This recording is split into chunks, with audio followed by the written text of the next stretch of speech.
Okay. Ooh, that was good. I had to hit it twice. Okay. Yes. And welcome to Ichikota Book Club. Second of the month, second of 2026. Right? Yes, Okay. yes. Cool.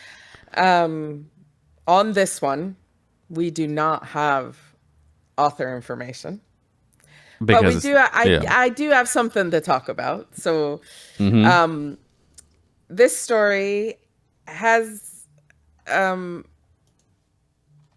it's kind of like a not an urban legend, but like a story that kind of has been talked about through the years. And eventually, this story got attributed to Ernest Hemingway. Yes. However, it was deemed implausible that Ernest Hemingway wrote this because the first version of the story appeared in 1906 when Hemingway was 7 years old. And it Mm. wasn't first attributed to him until 1931, which was 30 years after his death. Mm. Um, it is a story in the form of a classified ads, and there have been many different ones. Um, there are different interpretations of what it means. Of course. And I will talk about one of them that was actually really interesting to me um, after we've started talking about the story, because I think we should just jump in with the story. Yeah. So one of the urban legends would be that Ernest Hemingway was like a journalist was tasked asked Ernest Hemingway if he could write, if you're so good at writing stories, why don't you write can you write the shortest short story? He goes, bet. And he wrote this: for sale, Mm, baby shoes never worn. And the journalist was like, oh, all right. Like that's like, it was very, it's just, I think a lot of, because I've been in academia and stuff like that, we talk about this line, and it's usually for people who like we teach implications, and like you shouldn't, a story shouldn't be so clear cut. Life is not clear cut. There's life doesn't. It's not the Hollywood narrative. All like usually in a Hollywood narrative and a film, you just like you see in a Marvel film, like you have multiple characters going towards a goal. hmm Each character goes and attempts. They have their own like sub goals, and at the end of the movie, every little plot line is tied up neatly. mm-hmm. And that's like as consumers of stories, like we kind of we expect that in books and in film a lot. So and then when they don't do that, when there's questions, we get mad. Like some people they're like, oh, this is a bad movie, or this doesn't make sense. So like, what hmm happened at the end? And as you could say, like life doesn't give you a clear ending. So when we choose stories, we try to we go for ambiguity. We like hmm that, and it's a good because it just forces you to think. And that's the essence of literature. Like you have, if you could, like if you're writing a paper, if you could prove it based on the information, like a theory about the story, then you could write a paper about it. As long as you're using the information that you're tying these things together and looking at it through different lenses. So I like to look at this as a way, like there's so many different, when you see these words, even the punctuation has an effect. Okay, so let's look at this. For sale, baby Can shoes you? is never worn. I've I typed it in the chat if you want to pin it. I pinned it. Oh, pin it. Yeah, I pin Oh, pin it. So there we go. when you look at this, I mean that's the entire story right there. The whole story, Is that but it's line? not the whole story. It's not the whole story because you don't know what that means. hmm I mean, right off the bat, I'm thinking that these. Okay, it's a couple. I'm going to attributing this to a couple. hmm They, why are they selling baby shoes? Is it for their child that has outgrown them? But it says never worn. So is this? hmm Is this a baby that wasn't born yet, or died at birth? Yeah. It's very ominous type of feeling you get. Um, This style of story, like this story in particular, this those 6 words in particular, kind of started a trend of flash fiction. mm, But prior to those 6 words, there was already a theme of telling a story through this classified ad. hmm. There was a previous version that was about for sale baby carriage never used. Yeah, that could work too. Yeah, and then by 1921, the story was already being parodied. So someone published a version that said baby carriage instead of shoes, and the narrator described contacting the seller to offer condolences, only to be told the sale was due to the birth of twins rather than a second child, And or that's rather than a single uh, child. So the yeah. baby carriage wouldn't work for 2 children, so they had to sell it and get a new one that was for twins. That was So, yeah. That's an optimistic interpretation of it, but still, it's still an interpretation. I It's just something about like the when you use a colon in this text over here. A colon is like it's not really a comma. When you have a colon, it's usually in writing. It's when you place it in writing, is like you're telling the reader or the audience is like. So and this was a if I wrote this and I put a colon, if I had the craziest day today, colon, and then like so it's like the colon represents more like for the reader going, what did you do today, what happened. mhm. So it's just a sense of anticipation for what's to come. So it's very effective as a punctuation. It is good for story writing because it builds suspense naturally. So like this, the fact that I feel like as well, the use of it works really well here because for sale, boom, baby shoes, which is that alone, like okay, why are they selling the shoes? Like why is there, Yeah. and then it says never worn, so you're going, is this to me? I always felt like this is someone, this is like a couple who may have had been it's been like a miscarriage or something, and I understand, I'm a parent, and people who go through Mm. this, they just want to rid themselves of this hurt. So that means that they everything they've bought, they have to put it behind them. They have to get it out of the house. And Yeah. I understand it. I empathize with that. Something happens to you. I don't. It could be baby shoes. It could be something. It could maybe you lost your job, Mhm. or and every time you see something from that job, you're reminded of it. So eventually you go, you know what?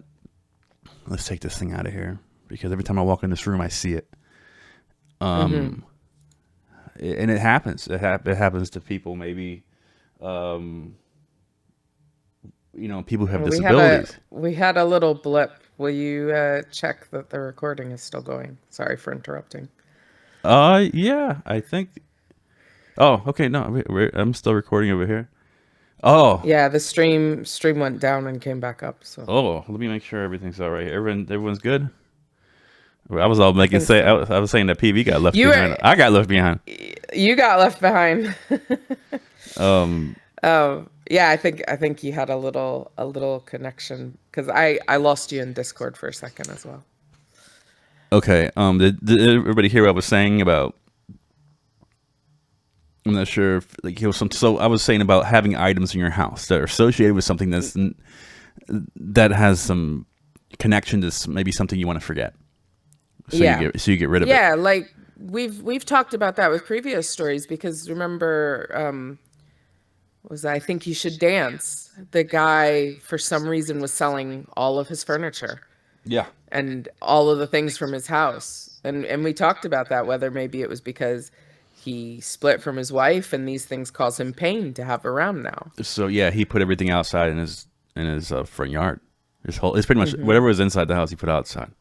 He put outside the Yeah, house. yeah. But I get that. And it was always like I said.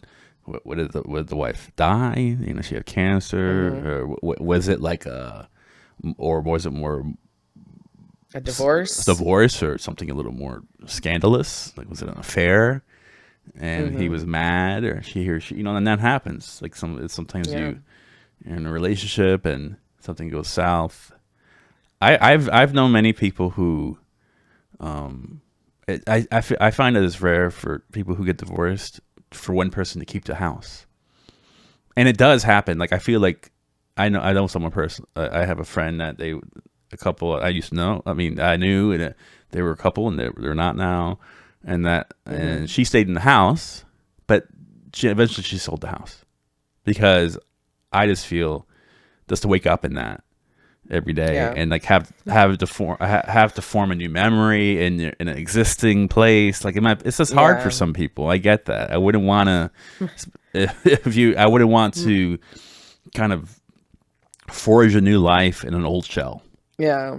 My aunt had the worst, like the worst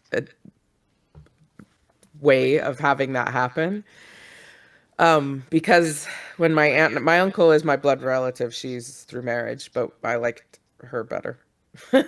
Um, but when she and my uncle divorced, she kept the house because she was keeping the kids, and it made Mm, sense for her to have the house where all the kids had their bedrooms.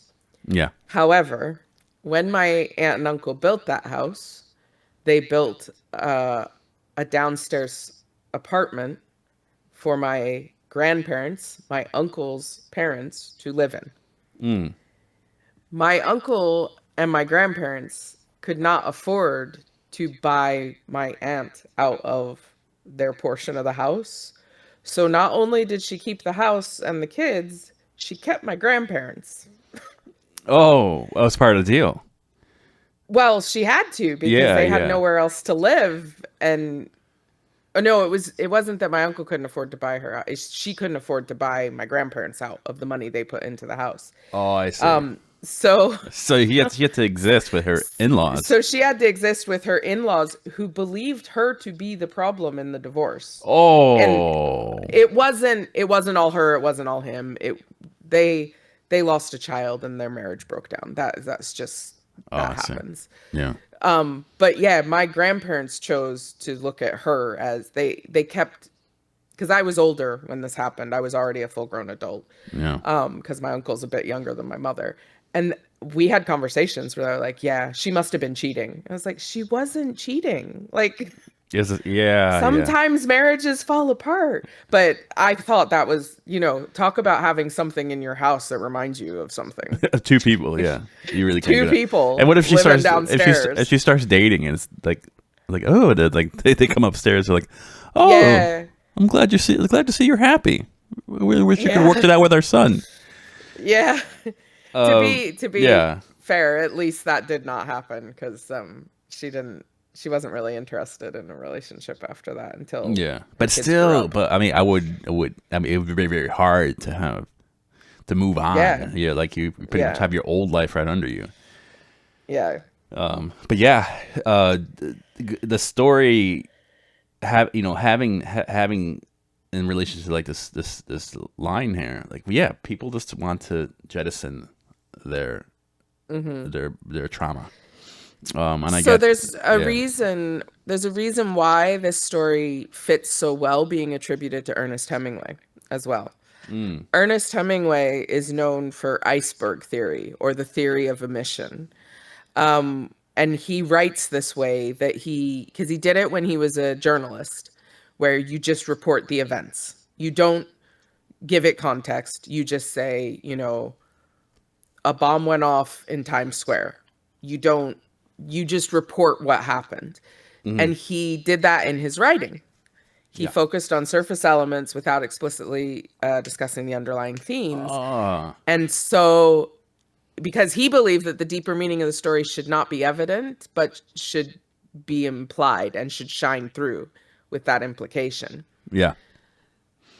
So it was very easy for people to connect this story that is just the facts to him because of this way that he had of writing. Yeah, I never knew that. That makes sense. So like when I was going for my English, my bachelor's, we talked about the different narratives, how narrative structure changed, and how Hmm. when Hemingway came on the scene, how his I mean, first of all, he wasn't writing as dense as, let's say, the Victorian writers who were like in many ways the opposite of that. They would over explain. They had a Hmm. list, a lot of numerous details. They didn't really. I mean, they did leave enough implication, but I feel like their writing was a lot more elaborate and things like so. When he came on the scene, Hmm. he it was really this back to the churning out the siphon just the elements of what a story should be, and it's Yeah. very sparse kind of writing. And yeah, and that's something that you could tell that shift from the classic writers to the form of modernism, where they're doing Hmm. that, where they just have very simple lines, but they pack so much. Hmm. Yeah, yeah. Slow political violence, which reminds you of The Road by McCarthy. The event didn't matter. The implication of the event was most important. Yeah, exactly. It was the effect, what it gives Hmm. off, and like I said, that kind of is at odds with how we. The reason why someone goes, "Oh, what happened? What happened?" and Hmm. there's anxiety attached to that because you want to know what happened. And I'm a person who wants to know why. Yeah. So like this is how much I want to know why. I I would say I was forced, but I did begin to enjoy it. I was forced to watch every David Lynch film, uh, and Twin Peaks. And I don't know if you've ever watched a David Lynch film, but they don't make a lot of sense. Mm. There's a lot there that you have to figure out for yourself. Yeah. Yeah. And so I would watch these films and then I would immediately Google them and be like, what does this mean?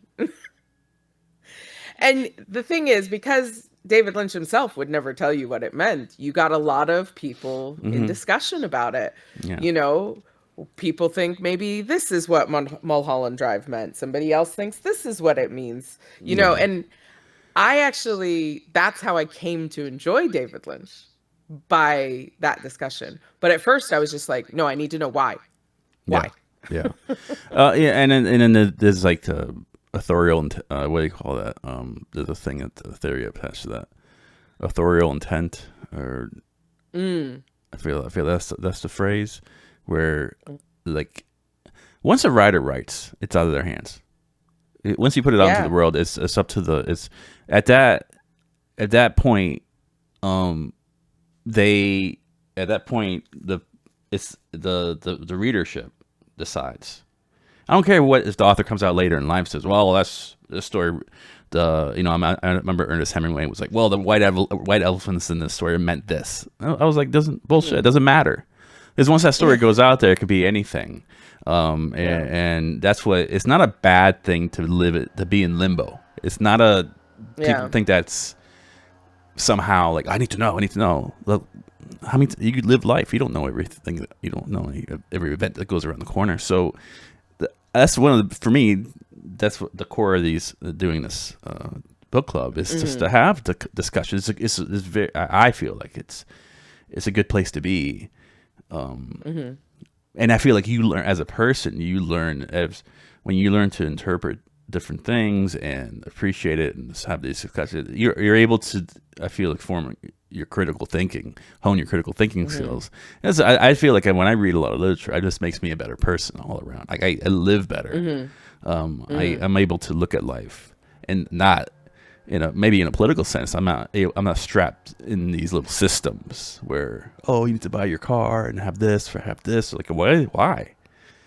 There's no Yeah. like you're able to kind of step outside of the of that of tied ends And so it's that's why they say literature is subversive, because it makes you think outside of systems. It makes you think outside of the status quo of having, there is a philosophy of just having things work out. Yeah. Like if I always say, if you're mad, if you're mad at, you read a story and it's sad and it makes you upset that it's sad, and you only want to read stories that make you happy, I'm scared of you. Like I'm like, what's going on under the hood there? Like you don't want to, like I feel like that's a time bomb of a person. Yeah. I get bored if all I read is happy endings. I don't get bored. I'm just like, what is this? This is too. I don't know. I'm bothered by it. I'd rather have ambiguity. Because it's just not realistic to have. You don't have a Disney ending. It doesn't always. No. Prince Charming doesn't always save you. Yeah. So there's one more version of this story that I have to mention, especially because you are normally a DJ stream. The Idols have a song called June. It was written by the lead singer because he and his partner lost a baby. And like one of the lines says, "A stillborn was stillborn. I am a father." But right before the end of the song, he repeats this line over and over again. "Baby shoes for sale, never worn." Yeah. And the first time I listened to that song and actually was paying attention to the lyrics, it was so sad to me but it still sounds like it's a more melodic song, but it still sounds like an Idol song. Yeah. And when you suggested the story to me, I immediately said, then I was like, that's an Idol song. Oh my God. You could have dinner. What's that phrase? Chicken dinner. Yeah. As I heard that bell go Winner, off. chicken dinner. Winner dinner. You went ding ding ding ding ding. You're like, that's another song. That's another song. That's another song. I was like, whoa, slow down, slow down, Lassie. Slow down, Lassie. Lassie. Oh. I was like, Lassie. Like, I was like, what's going on? You were so. It was almost like you had a panic, and you're like, yes. I'm not saying you're a dog, but I was more of a. It was just like your enthusiasm. Was just, I did get very enthusiastic. You were very enthusiastic, like you're like little Johnny was stuck in a well. It was cool. So, but yeah, I didn't. It does appear and it shows up in pop culture. This line, and that's why it also took on a life of its own.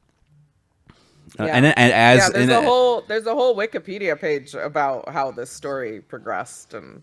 But isn't that a sign of a good story that you can still talk about it? Yeah, I think so. Yeah, I think if he knew every little part, then maybe it wouldn't be relevant.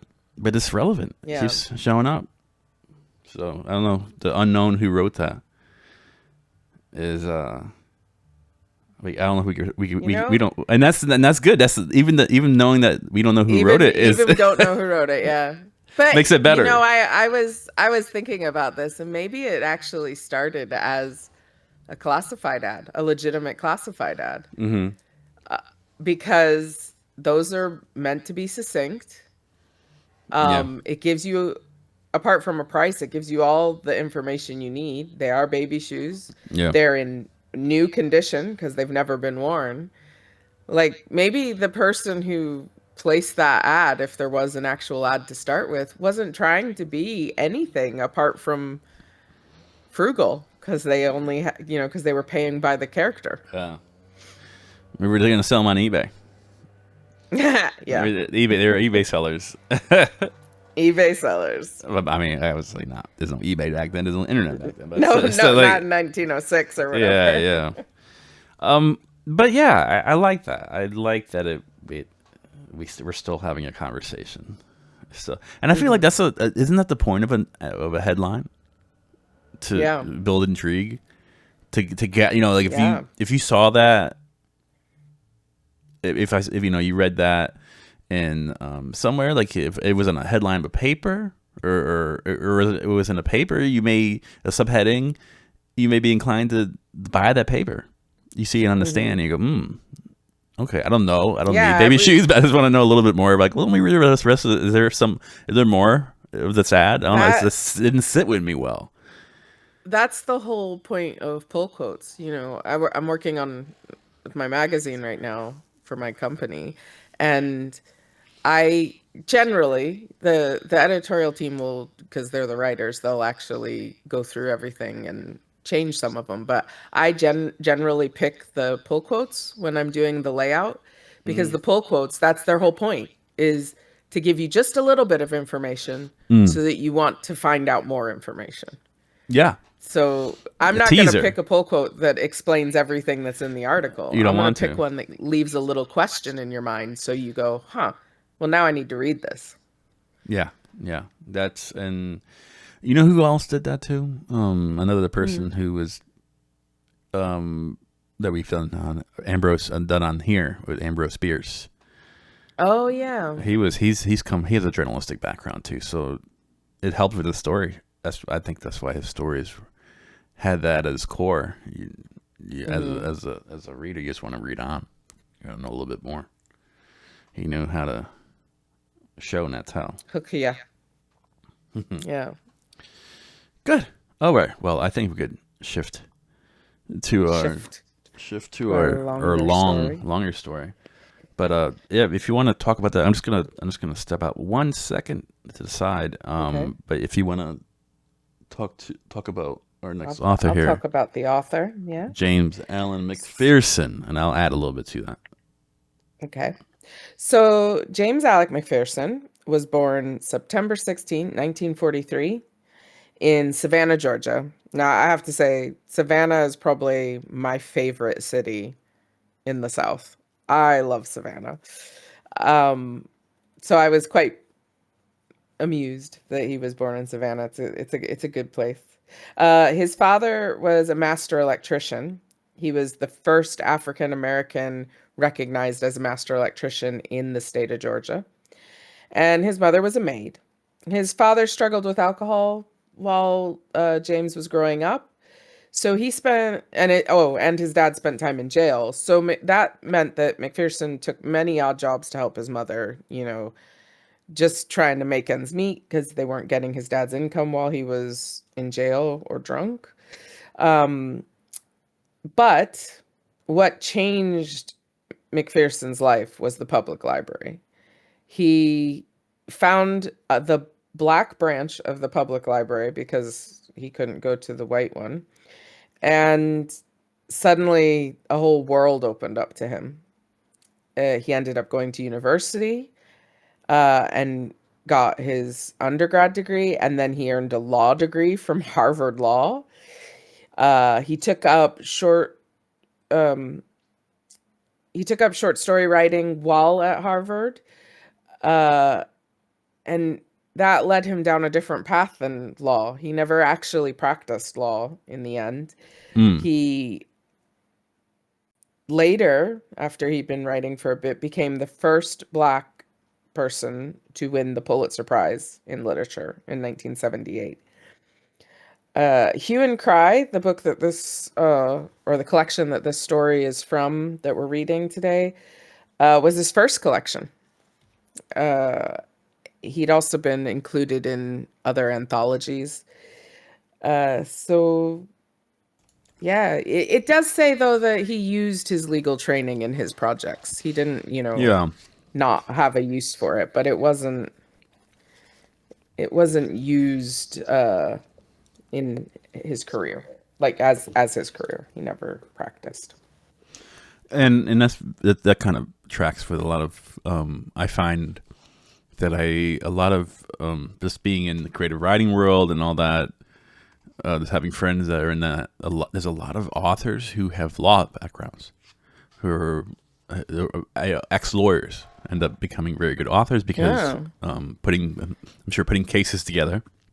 They have an eye for detail, So it's very very common to see a lawyer turned author, and so there's a lot of examples of that in the modern fiction world of these Mm. ex lawyers. I think I saw something. I think it was the Miami Book Fair. They had a panel of writers, and out of 8 people, 7 of them were lawyers. Wow. And it wasn't like it was just something that they didn't put together. It was haphazardly. This hodgepodge of people ended up having the same background, which says a lot. Hmm. What Shiny was saying, the other collection, and what I read this collection because in class we discussed it was a song, actually his story, the story Gold Coast gets a lot of attention. It won the Atlantic Prize. I'm assuming that's the news, the editorial, and then it was selected by John Updike in Best American Short Stories of the Century. So that's a Wow. hell of a nod. Yeah. I know John Updike is a juggernaut himself in modern fiction. So yeah, so I read Gold Coast. I liked it a lot. I bought this collection. Maybe 4 or 5 years ago. I just was sitting here, so I was excited I wanted to do it because I know that we do like to have show a variety of different backgrounds. We do, I Hmm. think what was the that long title, municipality. Oh, the Begolu Waste Management or Municipality Waste Management Opera or not Yeah, opera, orchestra. orchestra. Yeah, and Yeah. that was that author is Istanbul. Turkish, Yeah, I think. Turkish author. Yeah, So yeah, it's so we do like to make sure that we're offering different authors from different backgrounds, and so it's just great that we finally were able to do something for the Pulitzer Prize winning author James Alan McPherson. So that being said, I think we can go right into it. All right. yeah.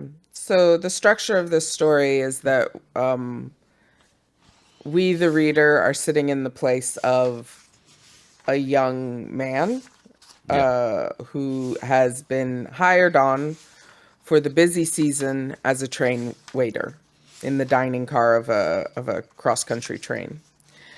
And he's being spoken to by an older man who helped build the profession of being a waiter on a train. Yeah, and also, what time period are we talking here? We're at the beginning of WW2.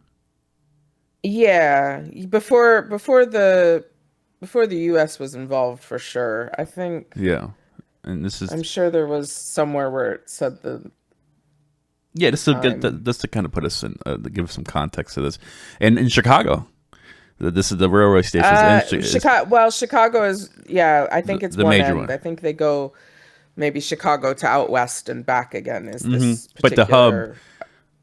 Yeah, the hub is in Chicago, yeah, and it was that way when we don't have as many passenger trains in the U.S. as they used to, but back in the day, if you were going across the north of the country, you went through Chicago. If you were going across the south of the country, you went through Chattanooga, which is hysterical oh, because in this day and age, and when I lived in Chattanooga, you can't take a passenger train in and out of Chattanooga. The only trains in oh, Chattanooga are freight trains.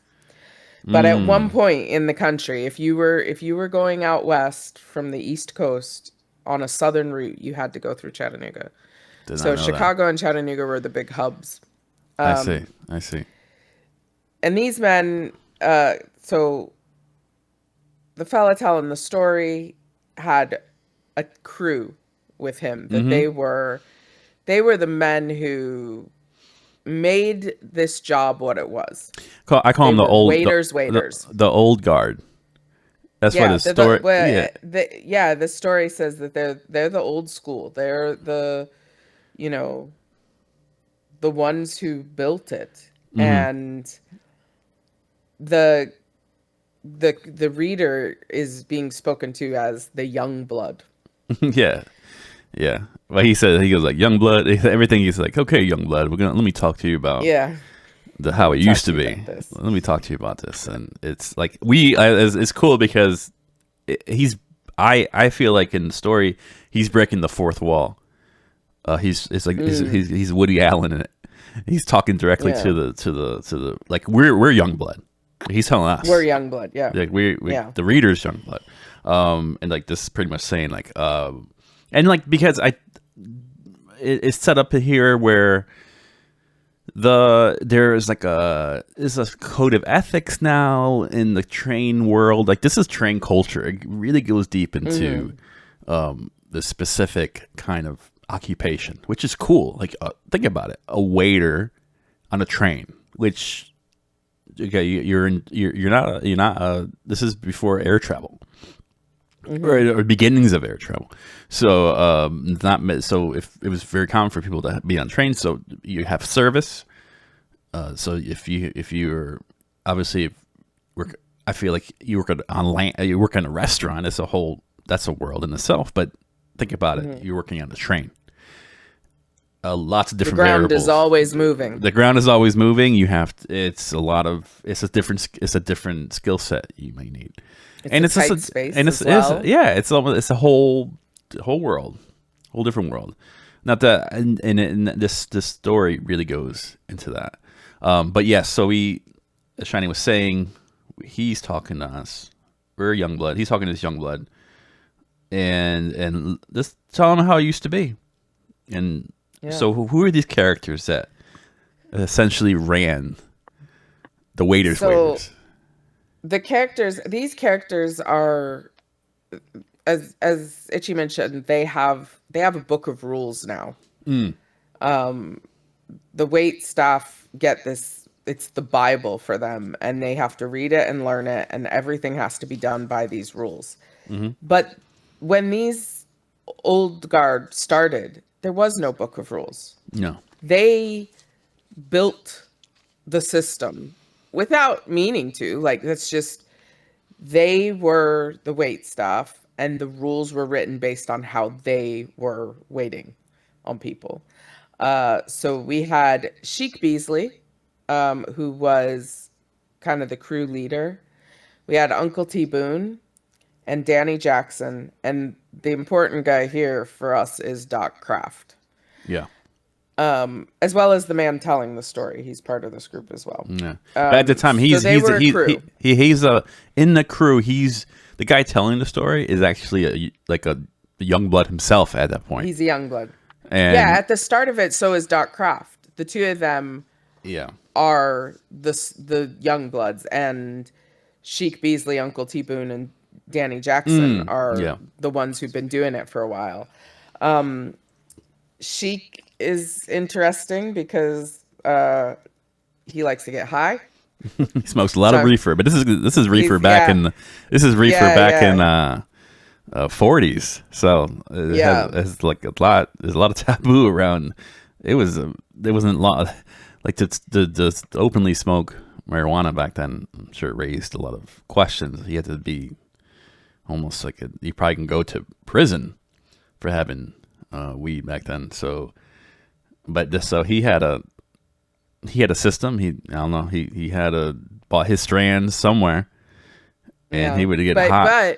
he very rarely did work. He was running the crew, but he very rarely did work. He made sure the guys under him were doing work. Yeah. And they were, big men. They worked out of this pantry on the train. They were always like bumping up against each other, Yeah. but Tight quarters. they just did their service as the best that they knew how, and they worked to get a bigger tip because you get paid what you get paid, but the tips is where you made your money. So Mm. they learned tricks, Yeah. to to make the women give them bigger tips, to make sure that the men felt like they were well taken care of, so they were generous. He knew Like, he knew what to say. they knew what to say, they know how to behave. Yeah, it was all like these little hustles, mini hustles within the, like how do you like you? I like this line. You warm the toast covers for every cheap old lady who wants to get coffee and toast and good service for 65 cents and a dime tip. Little things you do. How to make men feel better about themselves. I don't know, like how to compliment somebody for better Yeah. to get a tip. How to look at them. How to position silver on a plate in the most attractive way.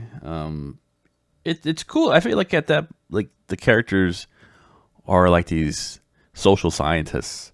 Like Yeah. they were like kind of paying attention to what people want, and how this is almost like, okay, hedonism, and these people want to travel and they want to travel comfortably, and what makes them feel comfortable, and but also with an opportunistic stance because they want to get paid, they want to get tips. Yeah. So they're And just it's interesting because there was a line I underlined. It said, "The man uses you, but he doesn't need you."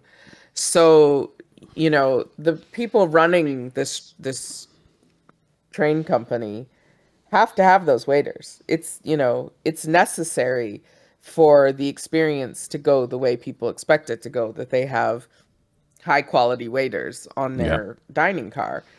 But they can find someone to replace you easily. yeah. And So yeah, yeah. Not to they're interrupt you, but like this, this also this in context too. This is pre civil rights. yeah. This is height. This the in the story is heightened racism.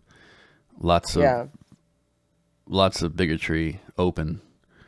Yeah. Not a lot of opportunities for African Americans to make money or do have an occupation that you could hang your hat on.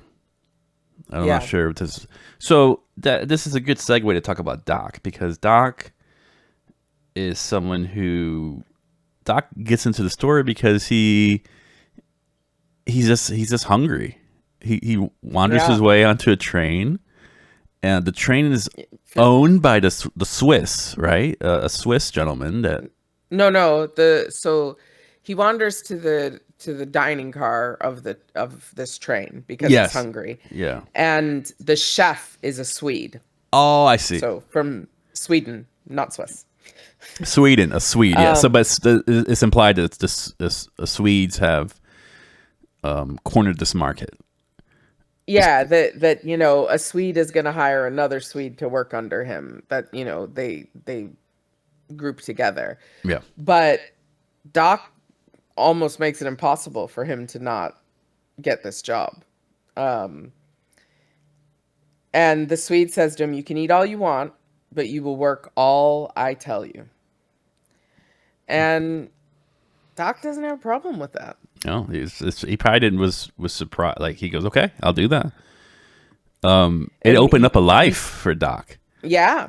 And Doc loved the train. So he starts off in the kitchen rolling dough for pies, but he just keeps moving through the ranks. And it got to the point where he starts as the sixth waiter that they call the mule, and there is a crew of waiters that are there that do include some of the people we've already talked about: Danny Jackson, Uncle T Boone, and Chic.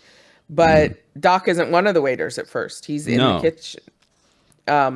He's in the kitchen working, and he becomes the sixth waiter, the mule, and that's him, low man on the totem pole. He is the bottom. And there's a little bit of stigma attached to that, right, Shiny? Like he's come in like this. There's a wait staff already. They have this. They're looking at him like, Doc. Oh, look at this guy. This wanders onto the meal train and gets a job, and then he's coming. Well, he learned pretty fast in the kitchen, and Yeah. like I said, the glass ceiling for African Americans. He was good enough to be a cook, a chef there. He had everything. He did everything right, but they didn't want, if he's a chef, then it takes the place of another suite. Yep. So they move him out of the kitchen. They're like, hey, for the you can't. waitstaffs. Yeah, they're like, nah, we're gonna So put you on a waist rest. So he's he worked his way through the ranks in the kitchen just to be sent down. He had to a be low man again. He had a. I want to say it's a lateral move. No,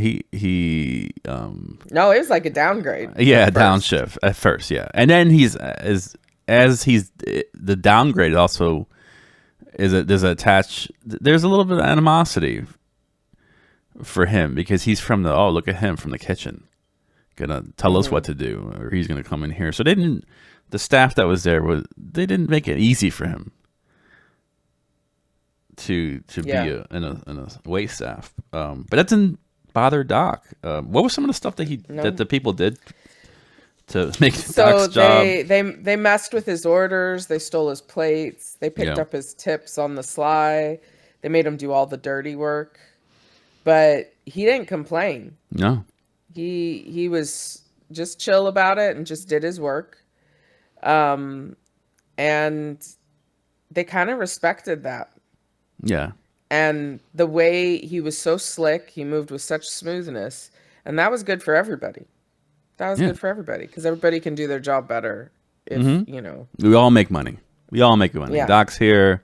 He's being and like this to go in the more of the physicality of being a waiter. It's not okay. The train's moving. This is not trains. This is not comfort travel.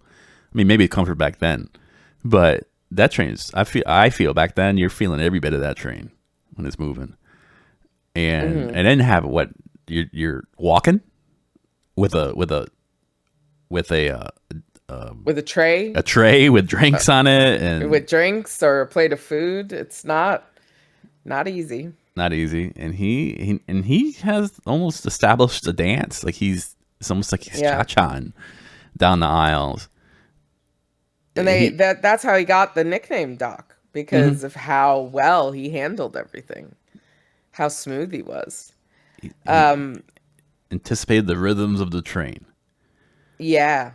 The Sheik we mentioned was high all the time, and he was the head of this crew. And occasionally he would miss a service because he was high.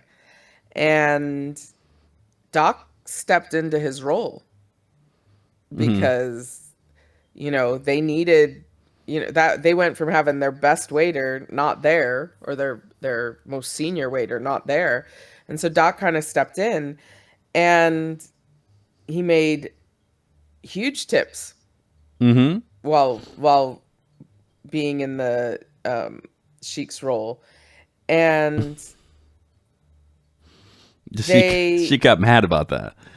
He got mad about it, but he was also impressed. Yeah. He was like torn. Yeah. He's like, you're stealing my tips by taking my role, but also you're really good at this job. Yeah. I want to just go, this is some colorful language in this story, to say the least, and all stretches of imagination. But I read this line, I thought it was shiny too, because he goes, she got mad at first and called Doc a barrel of motherfuckers. I loved it. I was like, I want to use that. I was like, you're a barrel motherfucker. It's like, that's a cool way to, like, that's a crazy, vivid name to call somebody. But then he's like, but you're crafty. I'm mad at you. You're getting money, my money sometimes, but you're earning it. Yeah. It's like a, what do you call that? Not a backwards compliment. A backhanded compliment. A backhanded compliment. Yeah. But they respect it, and then they call him. Yeah. They said there's young another blood Dr. Kraft. Yeah, because there's a guy there's a reverend. Well, he becomes a reverend. Or maybe he's a reverend. Yeah. Okay, he's a reverend. No, I think he is a reverend who becomes a waiter and then goes back to being a reverend. But yeah, Reverend. Very religious man. Reverend Hendricks. Yeah. This is like he's religious, but he's also in this little crew of hustlers. But he tries to uphold his piousness and keeps his Bible in his locker and all this. But he's the one that gives his gives him this namesake, Youngblood Dr. Kraft. That's who you are. That's what Reverend Hendricks and said. that's who he was from then on. Yeah. So now it's okay. And then it talks a little bit about the narrator. The narrator came to, they call it the road, being on this train. And he came to the road after the war, or during the war. It was after 41. So people were at home, but they were looking for, Japanese people, thinking they were all out to get them, even though some of them had never been to Japan and were Americans. But he could have been a factory worker, but he decided that he was gonna work on the trains, and if he worked on the trains, he wouldn't get sent to war, because all these soldiers were needing to get across the country all the time, both ways, and they needed people to feed them. So, as he was doing a job that in his mind was helping the war, because if these soldiers didn't get where they were going, then that would be a problem, and in order to get where they were going, they had to be fed, because it's there's lots of budget airlines now who don't feed you anything on a plane journey. But if a plane journey is only 2 hours, you don't really need to eat during that time. But train journeys were days. It took like a week to get across the country. I don't know that for certain, I'm guessing, but it took time to get across the country. So you had to have food. You had to be fed. There has to be a staff, someone to carry out this service. And they also have to be fed, but also entertained. These soldiers. Yeah. And that so it started a new market. A new market. I say entertainment with quotation marks, because there seems to be a sub world on this train, aside from the service. There's like other kinds of services. Of the what we call prostitution. Yeah. But these weren't like professional prostitutes, like people who made this their career. These were farm girls along the train route who did this for, extra money. Extra money, maybe other reasons, but and then a lot of them ended up getting married to these soldiers when they came back from war. That was for what line was that? It's pretty much saying that is this irony. These, all these guys, all these young men went to war, and what was left, you just had these girls on in rural areas. They ended up when the men went to war, they went on the trains, and it was doing all kinds of things for money, of sexual favors and stuff like that. Then when the guys came back from war, they ended up marrying these girls, kind of, but knowing that these had this checkered past. So it's like, now that the men were back, they were starting these families with, like I said, maybe women that were selling themselves, possibly in a different time for a couple of years. But it was just, I feel like the author mentioned that it's just to show that these what they I'm not sure if the men who came back from war knew this, or knew this and chose not to. Yeah, like maybe they didn't marry a girl that they had paid earlier in their lives. So maybe they didn't know. So it was almost like there's a little bit of like this willful ignorance there. Something else that was happening on these trains is that the wait staff stole. Oh yeah. And they got away with it. The stewards stole from the company and from the waiters. The waiters stole from the stewards and the company and from each other. The narrator stole, Doc stole, even Reverend Hendricks put his Bible far back in his locker and stole with them. Yeah, he's like, let's keep it away from God's eyes. Yeah, he put it away. But you didn't want a man on your crew who didn't steal because he made it bad for everyone else. Mm-hmm. If everybody's doing it, it's a lot harder to catch them at it. Um, Yeah, no, it's just, and I see that you got to have a little blood in your hands because, mm, and that plays a part in later in the story. hmm But if you have one person that's not doing what you're doing, he has that one person has an advantage on everybody else because he knows he could rat it out. But if you're hmm stealing and everybody else is stealing, then who are you going to rat on? Yeah, you can't. They're gonna say, well, oh, okay, you're stealing too. Oh, you're gonna throw me Yeah. under the bus. You're going with me. But, they also, Doc sold bootleg booze to the soldiers as well. That was his specialty. So, Hmm. they had their little extra ways of making money. Yeah, And it turns out that, this crew in particular were the best money makers they had. So they kept them together. yeah, Um, it says they can't love you for being you. They only love you if you make money for them. and so it's And like that's what they did. it's like I feel that you're making money like in terms of this, like if you're cultural, not cultural sense, but in the racism and everything else, like you're working for the man's making money. Hmm Doesn't matter if you got a little something going on the side, so be it. To turn a blind eye, but hmm you're making money for everyone. So if hmm you're if you're if you're making if we're all benefiting and you're doing a little something on the side, so be it. hmm It's all good because at the end of the day, now if you're not making money, then they're going to start looking into your activities, nefarious activities. But they weren't. They weren't. And everybody had their like I said, hands bloody with this. Yeah. This little hustles. I think what was it? What's his what's the guy who's smoking a lot of reefer? The That Sheik. the Sheik. Sheik's selling weed on there. He's selling. He's hmm he's he's he's getting some for himself, and he's making a little money. He probably buys enough to make a little money selling to the soldiers. hmm Um, they're getting. I think even the soldiers are getting tipped off of like, okay, who do you go to on this train to get what I need? Who do I got to talk to hmm get a girl? Who do I talk to get drugs?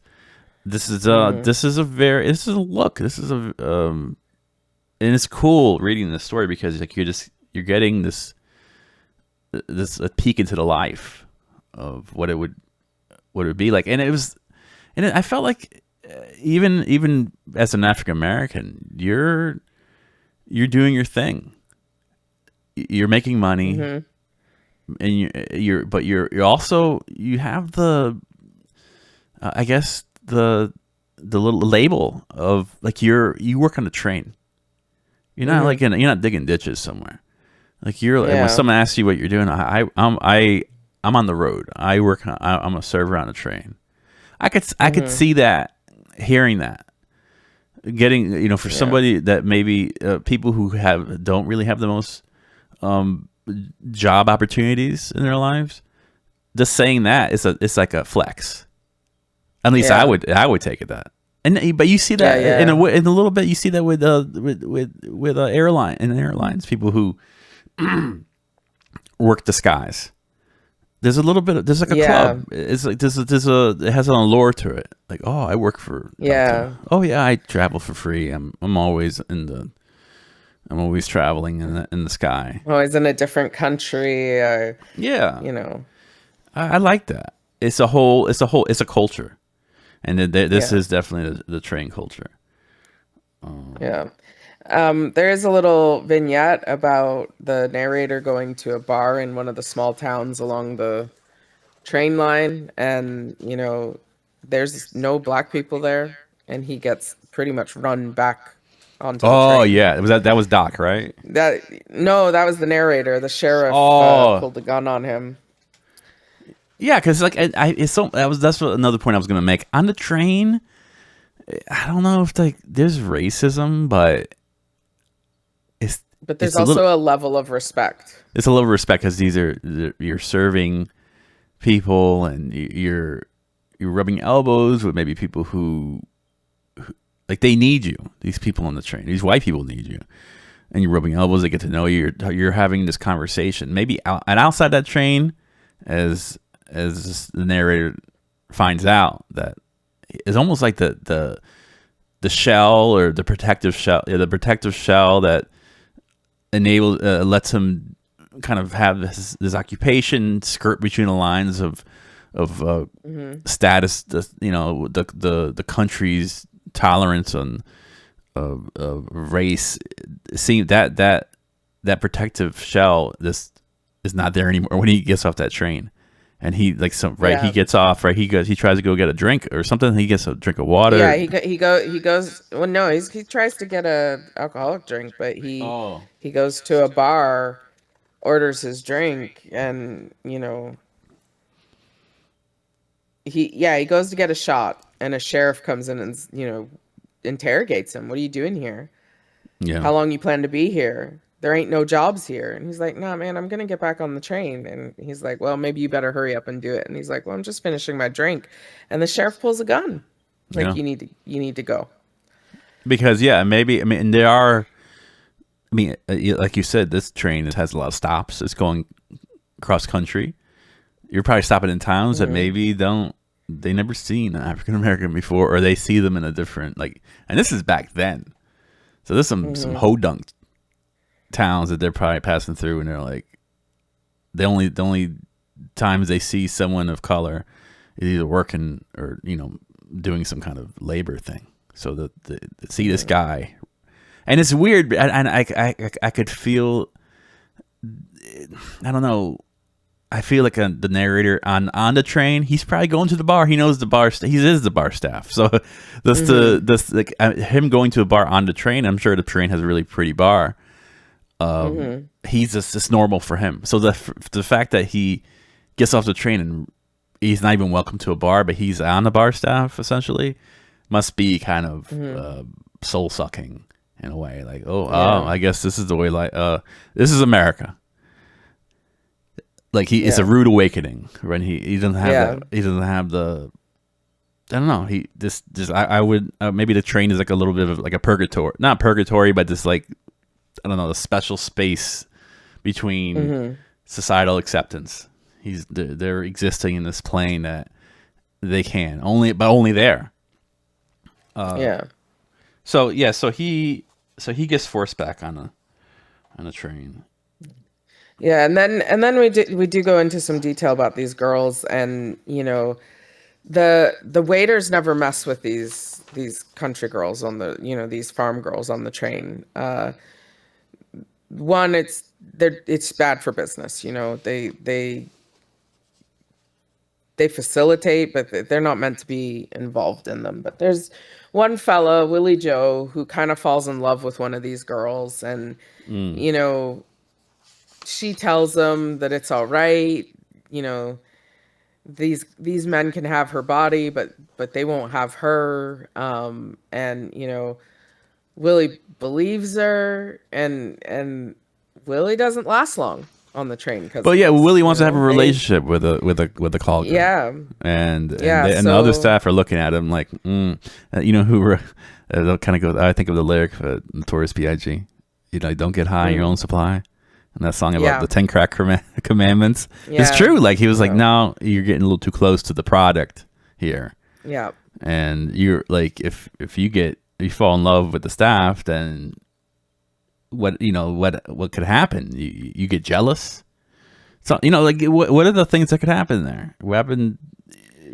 Just the girl is really popular, and then he beats up a yeah. guy that she's seeing, a John, and then now it Hmm. ruins it for everybody. I understand where they're coming from. Like it gets don't mix pleasure with business. Yeah. So yeah, they this crew, they run together for a long time. They They do have women though. They get women in the towns. Yeah, in the city, in the They city. you know they have city women. They don't need these farm girls because they've got city women. That's a But flex too. like Yeah. yeah, but Doc, he knows how to handle women, but he eventually kind of gets fed up with them.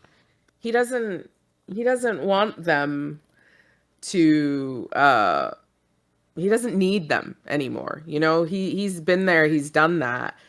And he kind of goes off women. Yeah, he's just. I think he had a Uh bad experience, and he's like, you know what? I don't even need this. This is just a headache. And he loves his. He likes to. He just likes being on the train. He likes his job. He likes the atmosphere.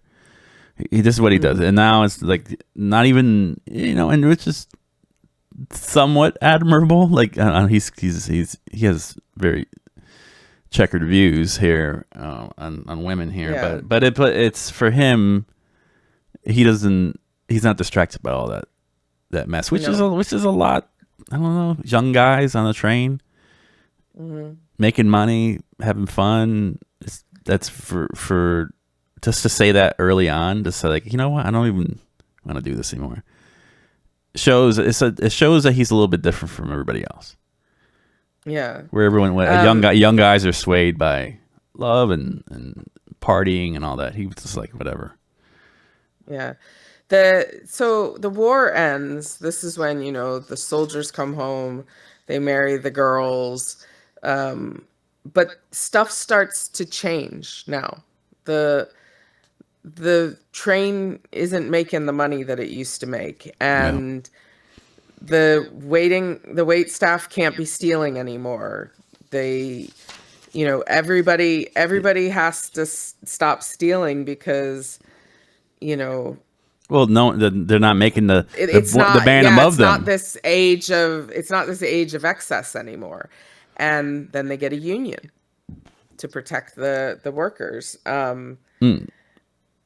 It's cool when you said that. I thought in hindsight when you said that, I go, it's how true that was.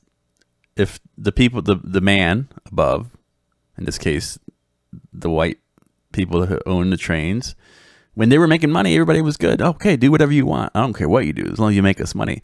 Then the trains industry took a hit, and now they start paying attention to all these little side hustles. They say, oh, but you know why? Because they probably saw these black guys on the train making money, and they go, now you're making more money than us. Like I'm sure the Swedes in the kitchen, they were going, no, you can't. This can't happen. You guys can't be doing this anymore because you just can't be making money because it's that now it's not that upends the system. That's I think Mike Epps said something like that about. He had a segment on one of his on some podcast, and he was saying that it's like I feel like they in the country you want African Americans. I feel like the systems around they want African Americans to make money to a point, but as soon as you start exceeding the owners, exceeding their pockets, and doing things like owning or taking those positions, then that's when they want to take you down. They want you to exist. It's always like they want you to exist within a realm. Yeah. And Yeah, it's for like sure. once the train industry and they're making more money, then like no, they didn't want that. They like I said, there was a glass ceiling. Like well, no, Hmm. we need to now whatever you're doing, like we're looking at you. We're gonna make it Yeah. harder because you're And as outshining the well, owners. like this happens again and again because I don't remember the other place, but I know in Tulsa, Oklahoma, they called it like Black Oh Wall Street. yeah, Black Wall Street. Yeah, that's a Tulsa massacre. Yeah, because these African Americans were doing well. They were making money, they had property, Yeah, they built up a section of Tulsa that was thriving, and and it it's got firebombed with planes. yeah. There was actually I think it's like the first time the uh, American airplanes had a domestic attack It was like Yeah. they used airplane or jets, or they used airplanes to drop No, it bombs. was like The first domestic. the crop sprayer planes. It was like they had these planes because it's a very farm rich area. Mm. So I believe, I may not be remembering this exactly correctly, but it was like the white farmers around Tulsa got their planes and Well, they were firebombed. also they were commissioned. They were actually they were Yeah. allowed by the government. They were commissioned Hmm. to use their planes to carry out like a domestic operation. So it was sanctioned by the U.S. government to drop bombs. It was the first time. It was the first time bombs were dropped on American soil, but it was on American citizens rather than of like some enemy. So it was like this very. Yeah. Yeah. If anybody wants to go on that rabbit hole, it's great. I have a couple books about that. I could, if anybody wants to reach out to me after the stream. It's such a Black Wall Street Tulsa massacre. That's like I've read so much It's on that. very it's very interesting. And I might have told you this. I didn't know about it until I was watching the TV show Watchmen, Yeah, which yeah. is They a reference it. Yeah. sci-fi show, but they referenced it. And as I was watching it, I was like, man, this is crazy. Of course it's made up. And then I No, found out it wasn't it made wasn't up. made up. No. No. So anyway, so that's it's great So that we that could. That's what's happening somewhat on this. yeah, Like on this train. the black workers on this train are starting to make they were making money, then they're making too much money, and they have to say Hmm. they had to cut them back. So things, Yeah. and then this black book Uh, starts coming yeah, out. this black book comes into play that has these rules, and because they unionized, which Smart. the company owners never like it when you unionize. So they're hitting back by having this rule of how the wait staff should behave. Um, Oh, you People feel like start that was in disappearing. retaliation? You think Yeah, I think so. I for think them so. joining a union? They were like, okay, we're gonna make this kind of, I don't know, Well, make yeah, now we're going to put it down on paper. it kind of, you know what it reminds me of a little bit. A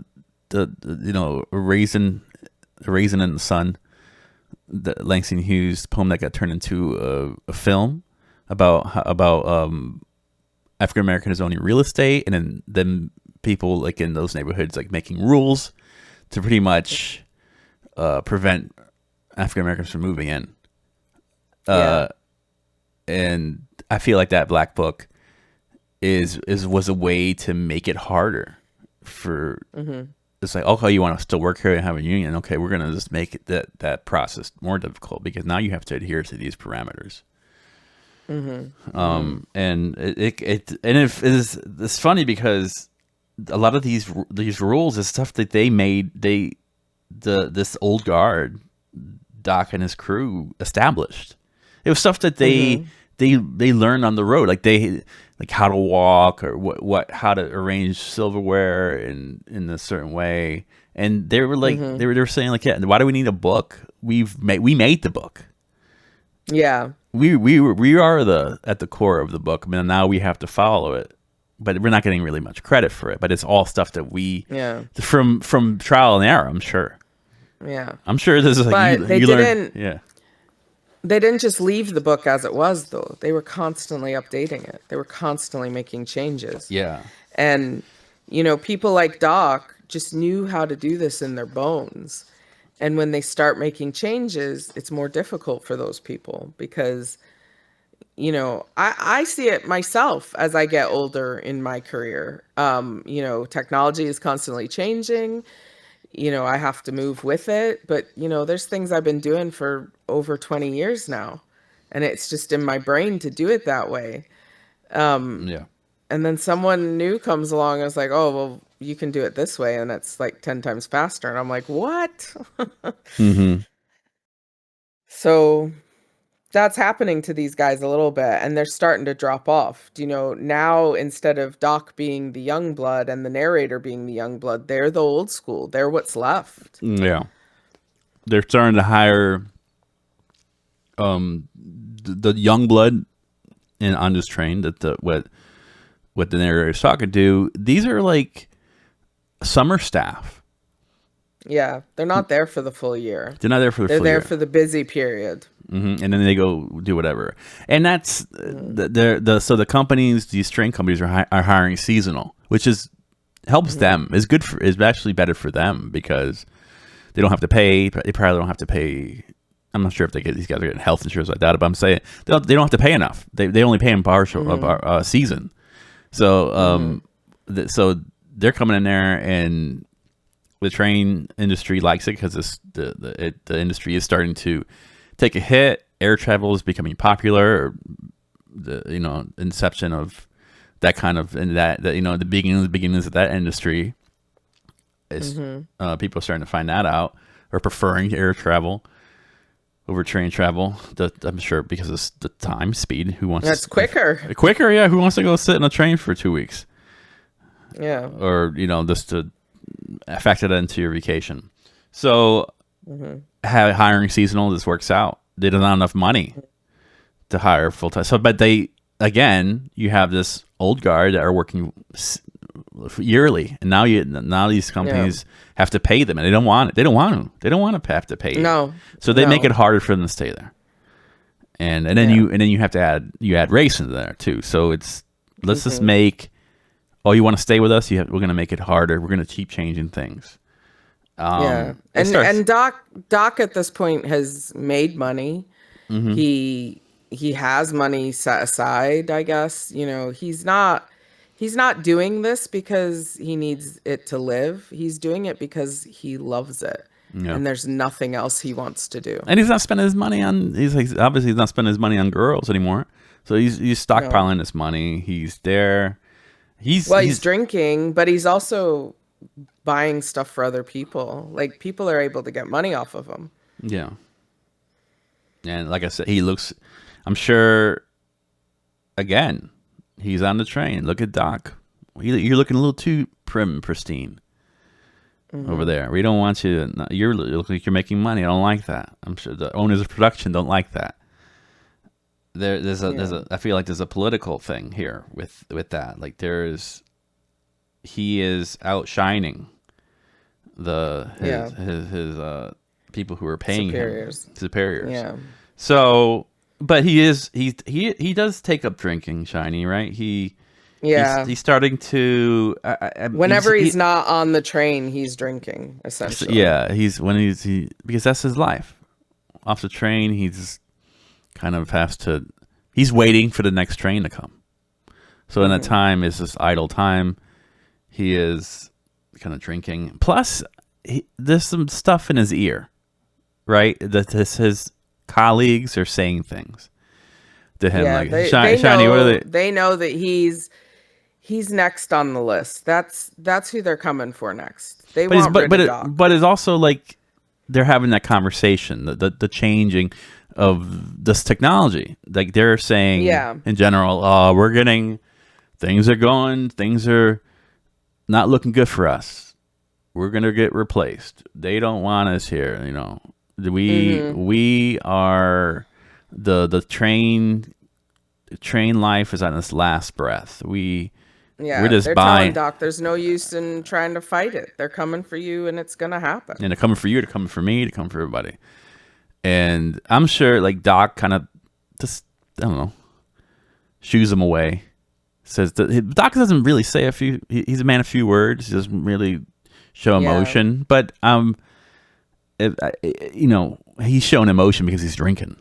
I'm sure it's weighing on him. Yeah. He's stopping these ports, and he's just having drinks. That kind of starts to put a damper on his health slowly. Just the beginnings of it. So at this point in the story, he's hearing it. He's being told. It kind of reminds me of AI, like AI on the press. Like, we're on a thing where AI. It is one of those transitions, actually. Yeah, I hope it blows up, but not blows up. I want AI to not work, or to be a big bust. That'd be nice. But like, it's like this. It almost reminds me of this whatever. But this is a legitimate thing. This is air travel. Mm-hmm. Train. It's not as complicated as AI. This is like, okay, you don't have to. It takes you, be on the ground. Now you're in the sky. Travels faster. Uh, uh, and and he's feeling it. And then I think when does someone comes on the mix? We have these not they're doing these books that they're making these service members or these waiters adhere to these rules, but also they have people who check Yeah. on them. Like they got these guys that Oh, just the jump on these inspectors. inspectors. So You got there's, inspectors come. yeah, the inspectors get on and, check up on them, make sure they're doing things well. And there is one in particular, Jerry Ewald, the unexpected inspector. And he gets on the train, and everybody kind of knows that this is it. He's there to get Doc. He's sneaky. And Yeah, yeah, and he's he's there to get sneaky. anybody. He has a reputation. Like he's a stickler. Yeah, but everybody knows that Doc's next on the chopping block. Yeah. He's the oldest one there that's left, and you know, he's already been asked if he wants to leave, Yeah, if he wants to he's retire, older. and Yeah. he keeps saying no. No. So everybody's pretty aware that this guy is coming for him because he's also the head waiter, Mm-hmm. So And when the inspector comes he's getting the on, it's most the money. head waiter who looks after him. So Yeah, but and he's probably making the most money. yeah, So, probably. so they don't want they don't like that. Like I said, so this jumps on. Yeah. He And sits down to eat. yeah, I think we should go through this like the swimmer. This is a good scene here. Yeah. So the doc is, going to do the service, and he starts off, everything's going well. And the inspector tells him what he wants to eat, and Doc immediately says, write it down. Because on the trains, when you order by writing it on a card, and the waiter takes it to the kitchen. And that was a And rule in he's the like, book. that was a rule in the book. And Jerry says, don't be so professional, Doc. It's just me. I'm one of the boys. And Doc's like, nope, you have to write it down. It's in the black book. So, That they're he already trying to catch him out. Yeah. Well, it's very tense right now. Doc's kind of over him, just cross his T's, dotted his I's, making sure everything is good. So that was the first test. Because if he would have just said, "Oh yeah, just tell me," he would have came Yeah. out and said like, "Oh, you failed." That's it. Yeah. Yeah. So, he writes it down. Doc takes the order to the pantry, and in the pantry, Uncle T, one of the other guys on the crew, says he's going to get you. I knew it all along. You ain't got, the African American waiter doesn't have any more humility, and that's it. They're taking us out. You got the target on you now, Yeah, there's a and target on you. it's tense. So It's tense. yeah, it is. So they're all watching. All the other wait staff are watching from the pantry and where they're at, and Doc's going about his service. He's getting the plates out correctly. The guy ordered an iced tea as well as some food, and there is very specific rules about how they serve this iced tea. They actually brew the tea fresh for every glass of iced tea, and pour it over the ice in the glass. The patron adds the sugar that they want, but that means that they have to bring out a sugar bowl.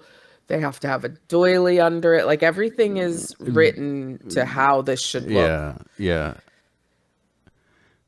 Very including fastidious type like, of yeah, including details. the fact that you bring out a lemon slice. That lemon slice is on ice. Like this all is just controlled to the nth degree.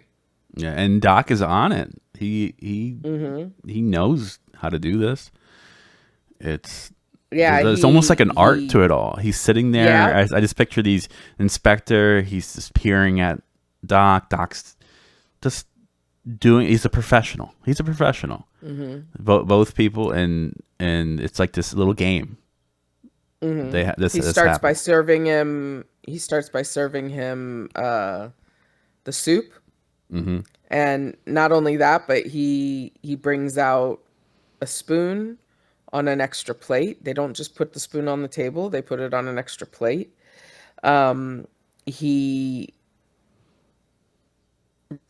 changes the ashtray for a prayer card because nobody wants to look at an ashtray while they're eating. Yeah, there was like these little And things.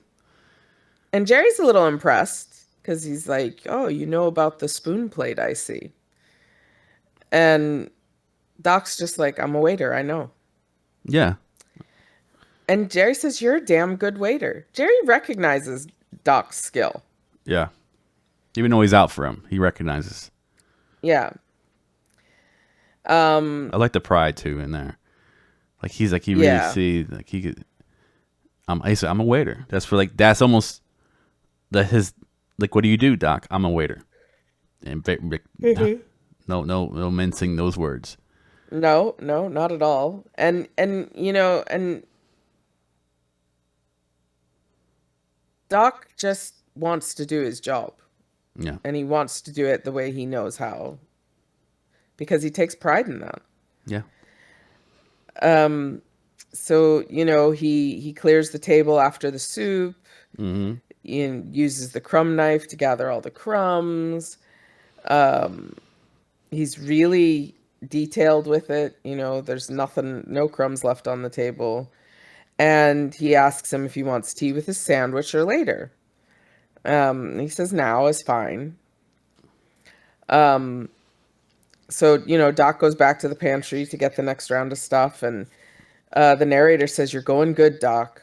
He can't They're touch they're you." they're watching.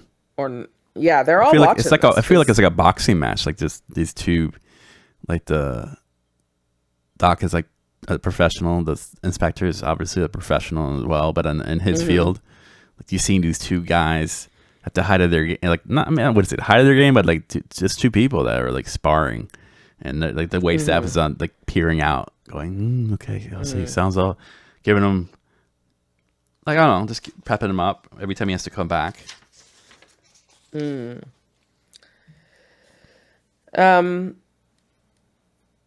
Yeah, so Doc's, kind of keeping his head down, doing what he needs to do. But now it comes time for bringing out the sandwich.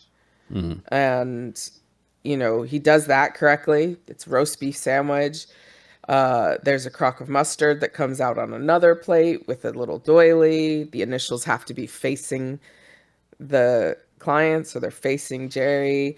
The lid is clean. All this stuff. There's silver everywhere. And Jerry is checking on things. At one point he gets the tablecloth wet so that he can rub the silver against it to see if it leaves a mark. Because if the silver hasn't been polished properly, it will leave a mark on the table. And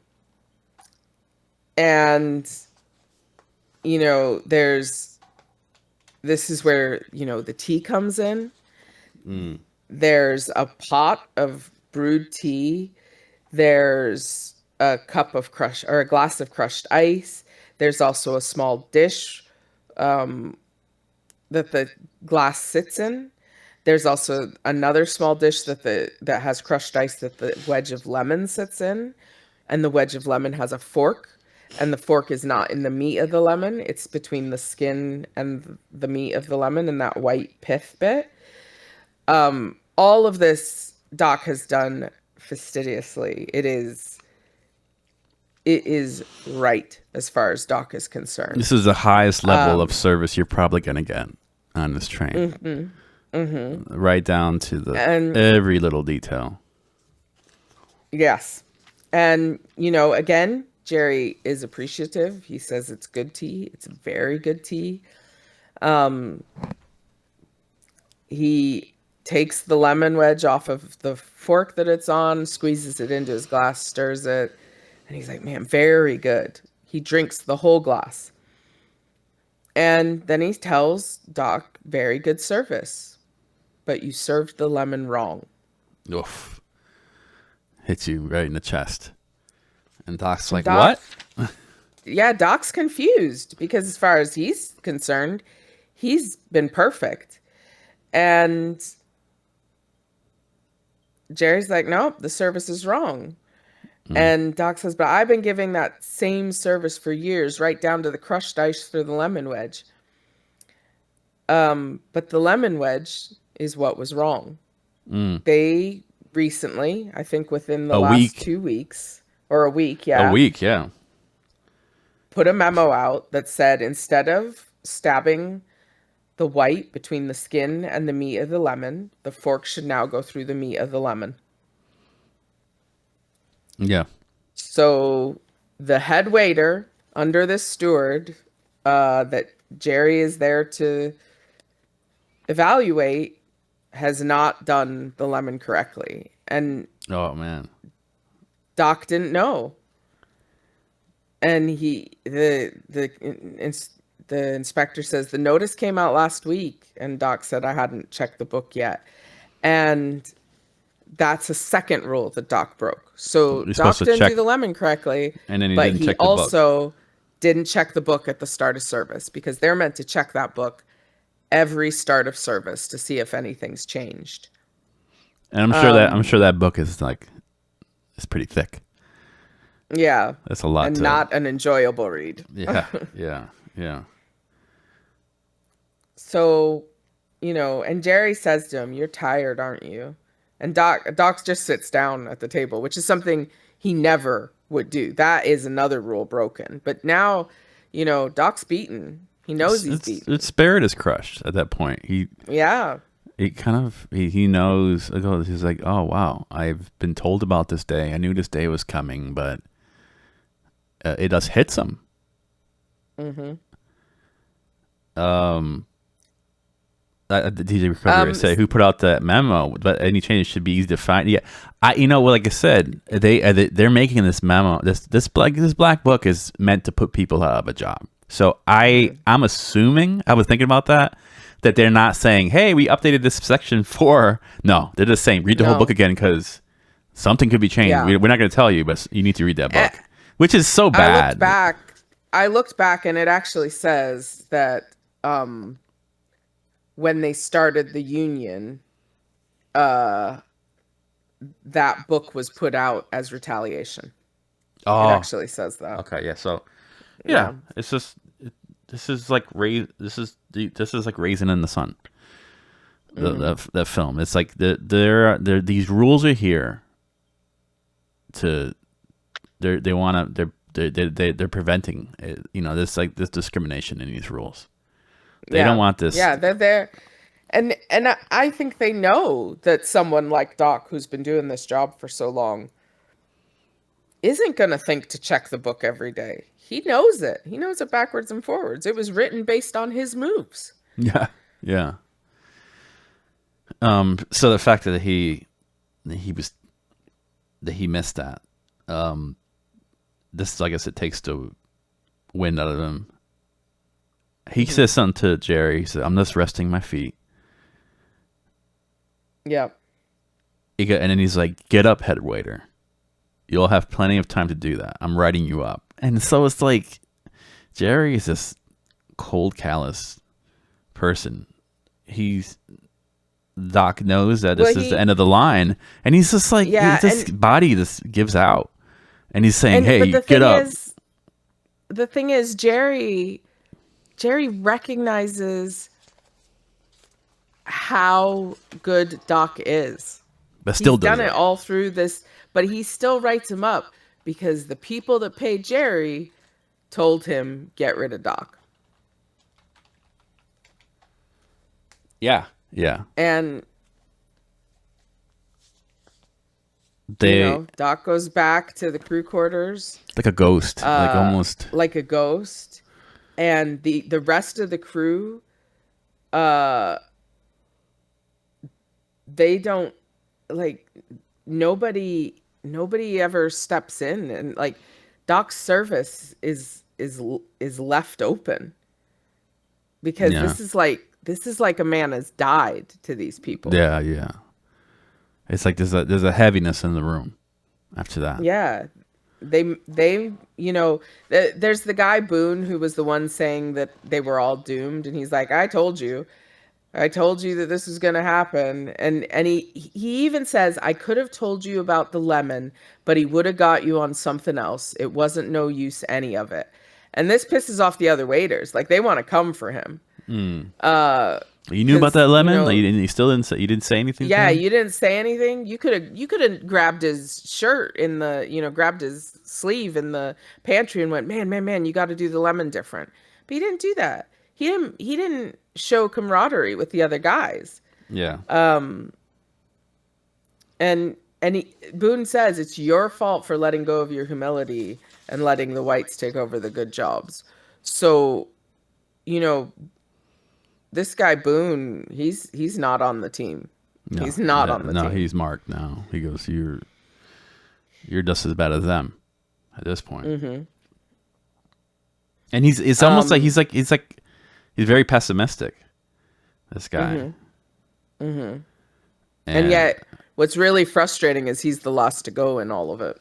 Yeah, he's Everybody else, they just we don't hear the hows of how everyone else gets gotten rid of. We're just told that slowly but surely everyone else comes off of that team. Yeah. Doc doesn't know what to do with himself off the train. No. He drinks, but he also just wanders. I mean, he had a good pension. Yeah, he had the money. He had a good pension. He could have lived on that pension. He could have retired earlier. That's what they wanted him to go out, but he was like no. They'd offered several times, but he loved the job. He loved being on the train, and he was never comfortable at home. It said that right at the beginning that once he was on the train, he was never happy off of it. Yeah. And he doesn't last very long. No. After he gets booted off the train, within 5 months, he's found dead. Yeah. And he was 73. It was Yeah. winter, and he's in the train yards early one morning. Yeah. And you have to think, he just wanted to be where he was happy. Mm-hmm. And those trains made him happy.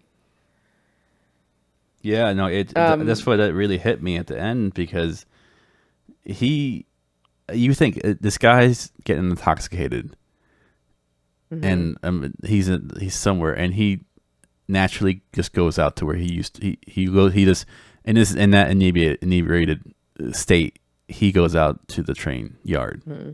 because that's what makes him happy, and he's just wandering around there almost like a ghost, and he succumbs to the elements and dies. Yeah.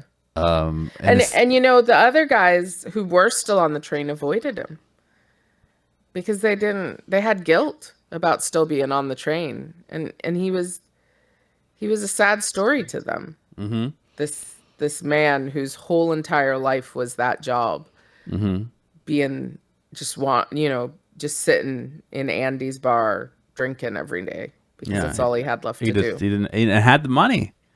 I'm sure it's not like he retired and says, I'm gonna build a house in the country. No, he wasn't like that. It was, he goes, I'm not on that train anymore. I don't want to.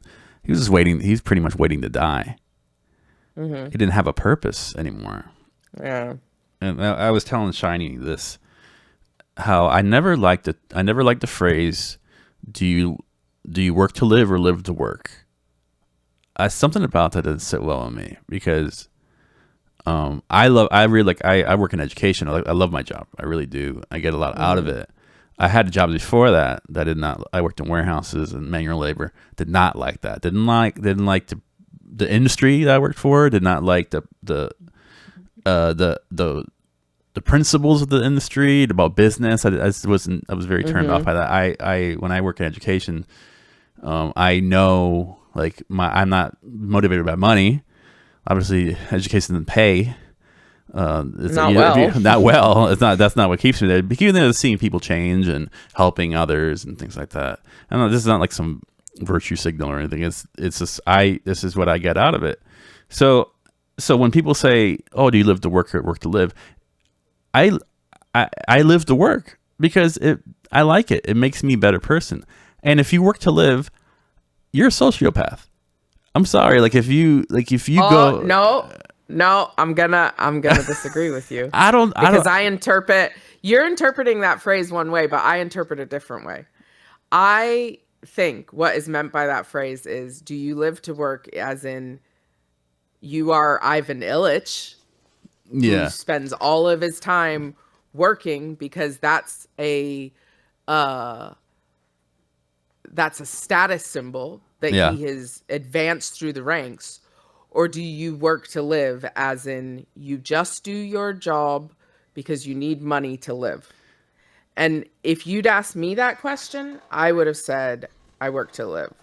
Now, I love my job.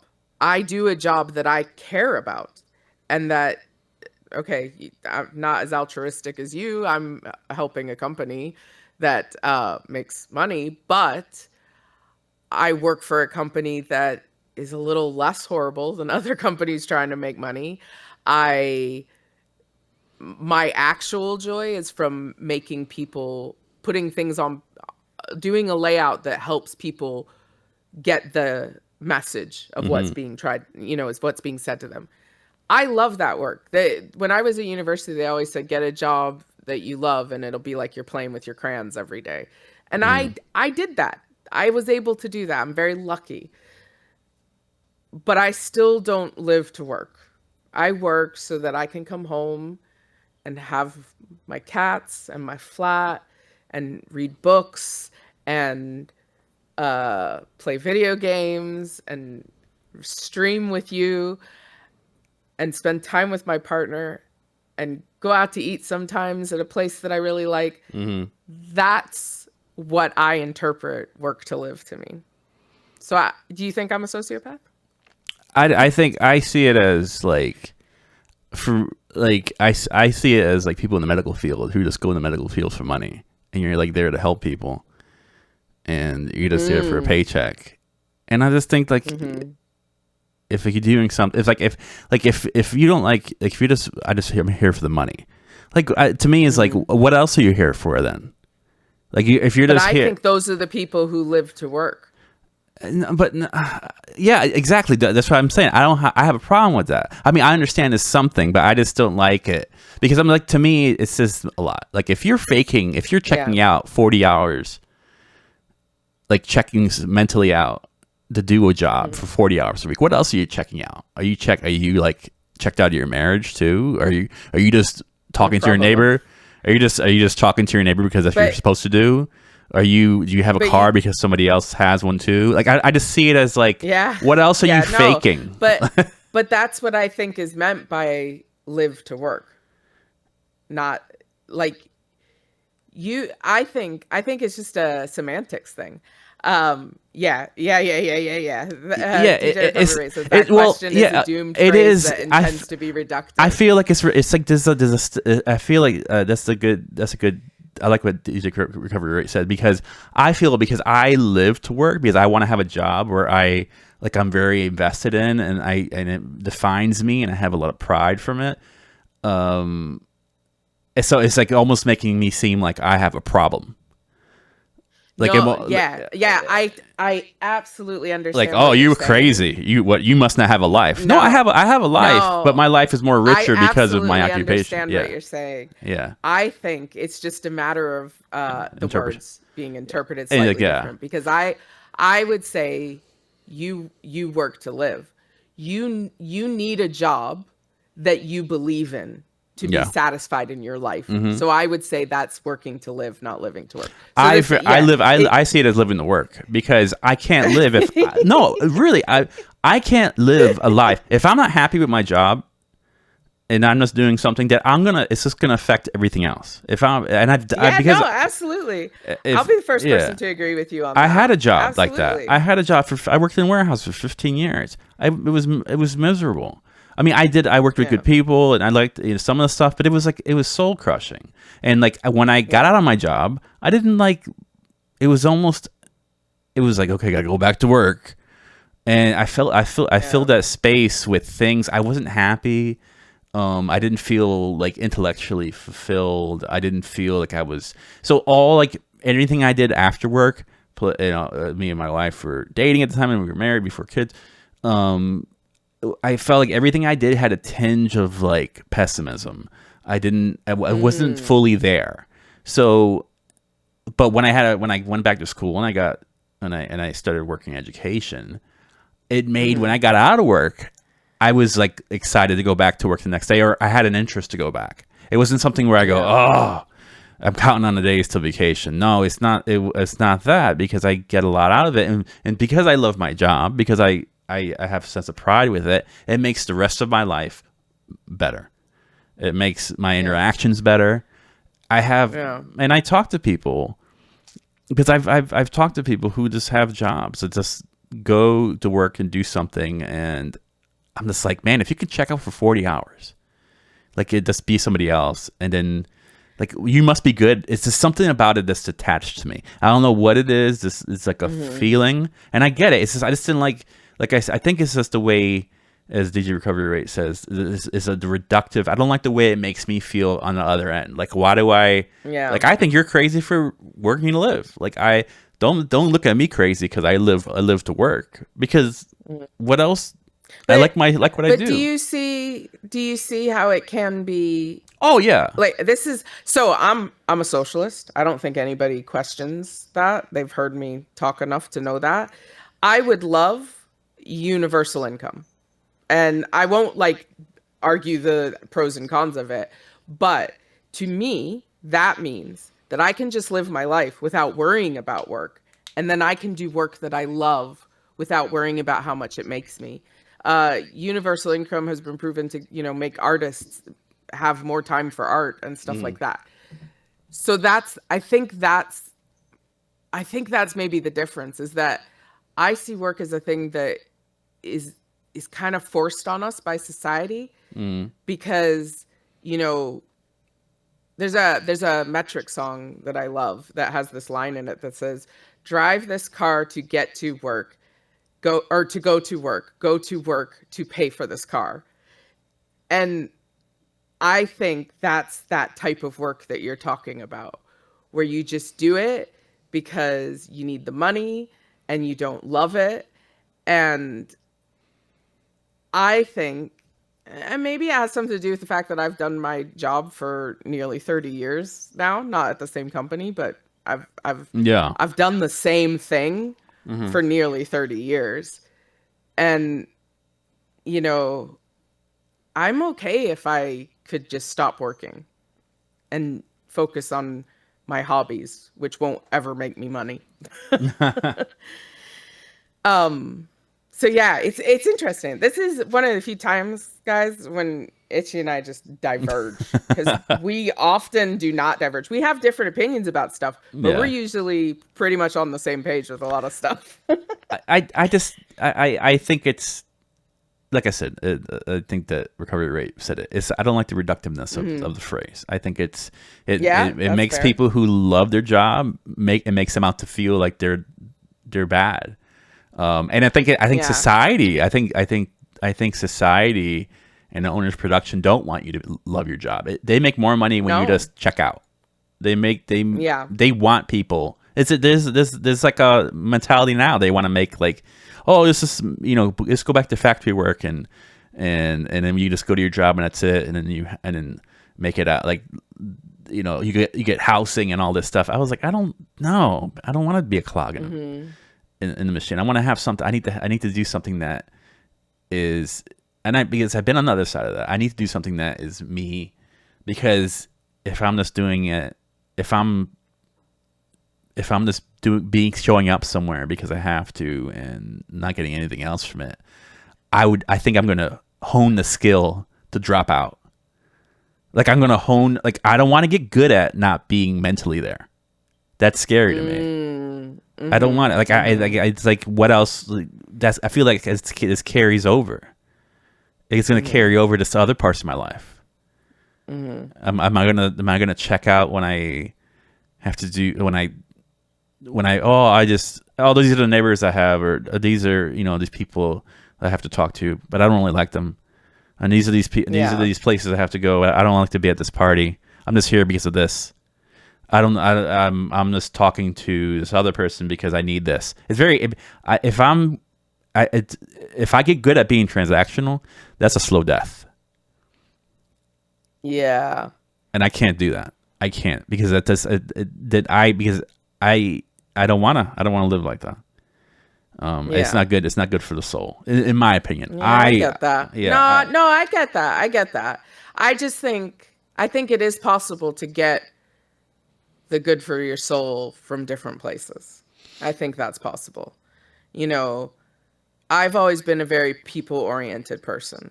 mm, When I graduated from university, they did a final review of my portfolio. And there was nothing wrong with my portfolio. I'm not bragging, but I'm a good designer. I do good work. But what they spent their time talking to me about was the fact that I accepted a job working for the university. And they thought I was selling myself short because I should go out to an agency and get more experience in varied work and all of this. And my entire career, that choice to not go to an agency yeah, has been held over me. yeah, She's just an in-house designer. mm-hmm, But mm-hmm. I looked at it as agencies, if you're the last one in, you're the first one out. Yeah, You have to yeah, that's fight true. against all of your colleagues for Yeah, every job because they pit you against each other. And I didn't want that life. no, I get I that. I get that. wanted security. Security was more important to me than getting design awards Mm-hmm. or, being considered the best designer in the world. And, at the end of the day, I still got awards occasionally. Mm-hmm. And And collaborating too. I still found enrichment through my career, but I also got that security that I so badly wanted. So I guess different people are different. And It's why yeah, I always say I'm a background person. I don't need to be the star, but I will help you all day to be the star. I mm-hmm. love doing that. Yeah. That's fulfilling to me. No, I feel that this is revealing for me because my whole that whole phrase thing. I think it's effective because I have growing up. I'm not sure everybody knows this about me, but I grew up with learning disabilities. I have school is very difficult for me. I didn't feel like I could always keep up with in school. I had a different kind of mindset. I was more creatively minded. So in the terms of the pedagogy in school, didn't really cater to the way I thought and then when I went to a literature class, when I went to English classes and things like that, and that aligned more with how I think about the world and how my mind works, and it gave me a lot of validation because I think when I in school because I couldn't there was a lot of I had a lot of I had low confidence because I really liked to I romanced going to college and everything else, but I didn't have the grades for it. School didn't come easy for me, and so when I found this English and I started going in this direction, and I go, oh, I can, oh, this is good for me. I could think like this. This caters to Mm-hmm. how I go about it. It gave me a sense of purpose. So Mm-hmm. so what I picked, I think prior to that, I chose jobs. I chose manual labor jobs because I didn't want to show I didn't want to, because I'm a bigger guy. I always had was physical. I always had been able to lift stuff. I was always very strong. I was hiding behind that. I was choosing jobs Mm-hmm. that like displayed my physicality because I was hiding my Mm-hmm. intellectual inferiority. So Mm-hmm. when I had a job that finally aligned with my something I'm proud of, it gave me so much fulfillment that Yeah. I could not fathom like doing something like I guess I promised myself that I would never work a job that for another reason. I had to love it. Mm-hmm. I had to exude that Yeah. the things I developed in school because it gave me Yeah. such a because it not only like that's why I love this book club and I love talking about literature because the more I do it, the more I accept myself. It was something I could hang my hat on. So like having a job was way more. This having a job in English has made me. Just made me. I was more confident. I came out of my Yeah. shell and everything else. So that's why it's a lot more I, complicated with me, and that's why I think we yeah. disagree I think, sometimes. do you know what though? This is exactly why we read these stories. Like, we're not really talking about the story anymore, but this is what the story brought us to. Yeah, exactly. Yeah, You know, this story is teaching us about ourselves, yeah, about each other.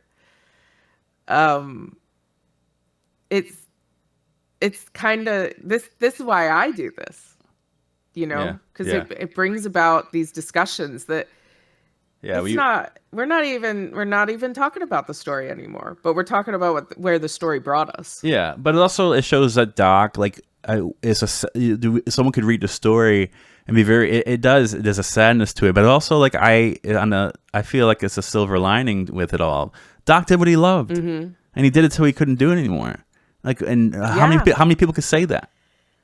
How many people Yeah. could really say that? I'd rather be a Doc than be someone like an Ivan Illich or like Illich. Yeah, yeah, for yeah. I'd sure. rather be a doc. I'd rather die at my job that I love than to work a job that I have to check out at and live in a house near people I don't care about just because I'm trying to uphold some status symbol. Like that to me is a Well, death. that I can 100% agree with. Yeah. So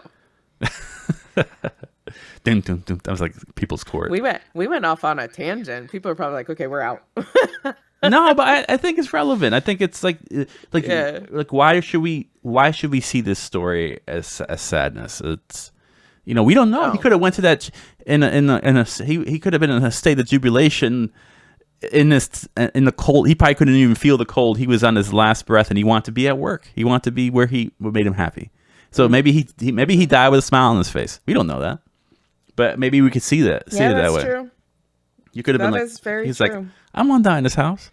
I don't want to die at this bar. I want to Hmm. die in a place where it gave me, I was able to, I want to hang my head high and Hmm. die somewhere. So that's, like I said, that's another interpretation. Like I'm sure someone could write a paper about this book and say how it is like is a Probably. good story. Is it almost say that is a story of redemption, is a story of like he's like, no, I'm not gonna, my last day at this job is not gonna be with my head between, with my head down at the being scolded by some inspector. No, I'm gonna go back to my job and leave it the way I want to. I'm not leaving it like the way Hmm. he was almost like he's Hmm. changing a memory. So anyway, Hmm. Yeah. I think Yeah. I think how we are doing with time here. Usually we It cap. it's really up to you. You're the one who has something after this. So Yeah, exactly. I think I have to leave it we at an hour. Correct. I'm not good with time. yes. Okay, Yes. how long is Yeah. this? Okay, so Shani was able to find a film adaptation to this story, and we were ready to show it. What is it, like 30 minutes, 26 minutes? Yeah, I think so. Okay. It's from a PBS show that was um an African American married couple who were both actors. Aussie, I forget his last name, and Ruby D. And they did this little like episodic. They weren't episodic in that they followed each other, but like they kind of were doing short stories on TV essentially. Yeah, yeah, yeah. And they happened to do uh, this story. So Okay, yeah. so let's take it to it's quarter film time. If you stick around, please. If you don't, it's okay. All right, let me Yeah, switch over here. All right, that was great. It was really. very good. I like the way they said it was. Um, I was curious how they would kind of set that up. I mean, it was a difficult story because you had like this narrator who was like jumping in and out, and if study actually literally did that, they would have him Yeah. in the like narrate it and then like be an actor within the story. So that was a good touch. And what a great actor! You know, it's weird. Last time, I always associate him with an episode of. I think he was on the Cosby Show. I think he was on. He was on. I know he was on Sanford and Son. He was. Uh, Elizabeth. He was Fred Sanford. He kind of was a guy from Fred Sanford's past, and he was trying to go after his wife or Elizabeth or something like that, and the Fred Sanford ended up beating him up. And there was a part where he's like, "I know karate," and the Fred Sanford's like, "I know." He's like, "I know how to whoop your ass." Like, and like the guy like runs away. It was a good. It was a good scene. It was one of my favorite scenes. It was a good episode. But anyway, but yeah, that's the last time I saw him. He's great. I forgot his name. That's Ossie Davis. Ossie Davis. Okay, Ossie Davis. Wait. You mean the guy who played Doc or the guy who was the narrator? The narrator. Oh no, the narrator. Ossie Davis is the guy who played Doc. Who was But yeah, I feel like they could have. I mean, if anybody has read the story, a little warning is it does it gets pretty descriptive with some of the activities the guys would do and stuff like that. But they didn't. They really. I feel like they focus on that last scene, which for me, it was very impactful. That because you could just feel the tension, the standoff between the inspector and Doc. I was like, damn! This made me appreciate service more. I liked all like the little. I go, man, all those details. I could see that being like I don't know when he was setting up the tablecloth. Like I feel a sense of professionalism and pride. It's having all these little items arranged a certain way. It was cool. But that was I couldn't believe how big that book was. Yeah, it was huge. That was massive. Really huge. Yeah, it's like my DJ Recovery Rate was saying like, would they tell you like, oh yes, we updated this section 4 of on page 17. We please look at this. They're like, no, read through this Bible, literally, and try to this. How would I don't know? That seems like it was intentional. They just wanted people to. They wanted to make it harder for people to be there, and he was so smug about it. Ugh. But that's good acting. Obviously, he got a response from me. Yeah, no, it was good. It was real good. So, awesome. Well, I do appreciate everyone being here and staying around for the movie. If you get a chance, read the story. Maybe we'll do some more. James Alan McPherson in the future. And other than that, I think we're good, right, Shiny? Yep, we're good. Well, thank you again. We'll see you next week, everyone. Bye. Thank you for being here. Bye.